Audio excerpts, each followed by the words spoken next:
जी अस्सलाम वालेकुम स्टूडेंट। उम्मीद करता हूँ आप खैरियत से होंगे। तो आज के इस लेक्चर में हमने क्वेश्चन नंबर 10 करना है, एक्सरसाइज 3B का है। और जैसा कि आपके इल्म में यहाँ पर एक टेबल बना हुआ है जिसमें personal relief, child relief, parent relief, CPF contribution दिया हुआ है। ठीक है भाई।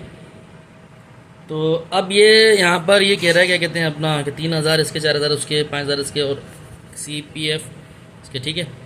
अब ये कह रहा है in a particular year mister गो earn a gross annual income जिसकी मान लेते हैं 18500 ठीक है। उन्होंने कमाए कितने पैसे। अब इसमें से कह रहा है the amount that will be not subjected to income tax is shown in the following.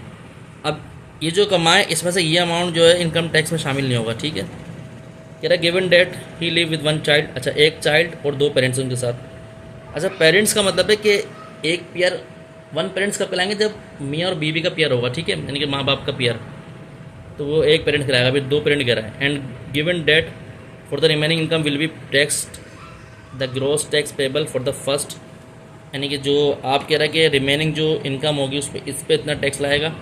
And the tax rate of for the rest is 15, और जो बाकी बच जाएगी 15% लाएगा। ठीक है। फाइंड इस इनकम टैक्स पेबल, आपको इनकम टैक्स पेबल मालूम करना है। ठीक है, लेकिन हम करते हैं क्या है, तो हम पहले इनको प्लस करते हैं।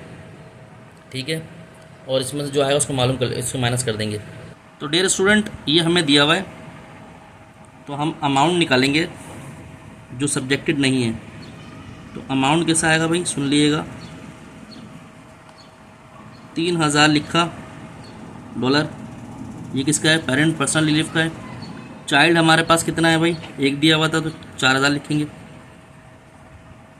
प्लस पेरेंट्स दो तो दो लगा दिए, यानी कि दो पेरेंट्स हैं, जितने होंगे उतने लगा देंगे। यहाँ पर 5,000 लिख दिए क्योंकि पर पेरेंट्स दिया हुआ है। ठीक है, डॉलर में। और प्लस फिर CBF1 है 18600। ठीक है भाई। तो अमाउंट कितना आ गया भाई, इसको कर लेते हैं। ये तो हो गया भाई 10,000, ये 17,000। तो हम इसको देख लेते हैं कैलकुलेटर से। 17,000 के अंदर अगर हम प्लस कर दें 18600, तो ये बनेंगे 35,600 डॉलर। ठीक है, जो बरी जिम्मा है, मतलब ये पे नहीं करना है। ठीक है मेरे भाई। अब जो अगर आप देखें तो यहाँ पर जो वो था, क्या कहते हैं अपना, तो भाई यहाँ पर अगर आप जो देखें, जो टोटल अमाउंट था इनकम का वो कितना था, 185,000। उसमें से माइनस कर दिया हमने डॉलर, 35,600। सही है भाई। डियर स्टूडेंट, माइनस करने के बाद हमारे पास बचेगा 185,000 माइनस 35,600। तो ये बचा $1 149,400।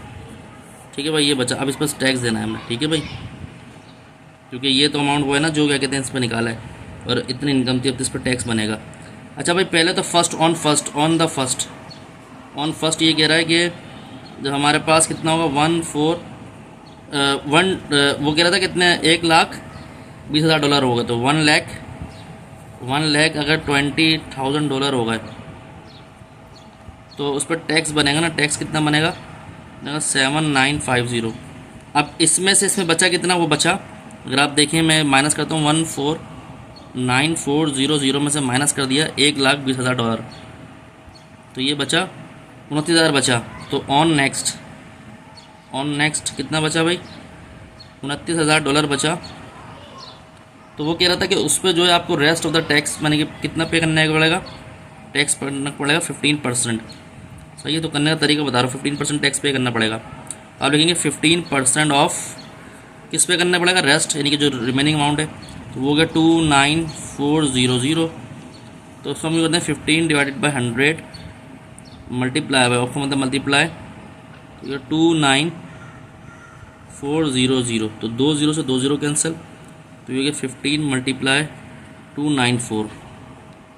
तो भाई 15 मल्टीप्लाई 294, तो हमारा आ गया 4410। ठीक है, ये हमें टैक्स पे करना पड़ेगा। तो ये वाला टैक्स, ठीक है, और वाला टैक्स प्लस कर लेंगे तो टोटल टैक्स आ जाएगा।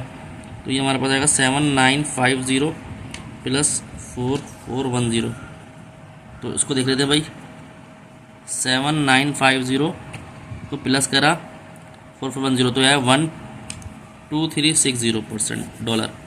तो ये हमारा आंसर हो गया। तो डियर स्टूडेंट, उम्मीद करता हूँ लेक्चर आपको समझ आया होगा। अगर आपको मेरा चैनल अच्छा लगा, लाइक और सब्सक्राइब करें, अपने दोस्तों और में शेयर करें।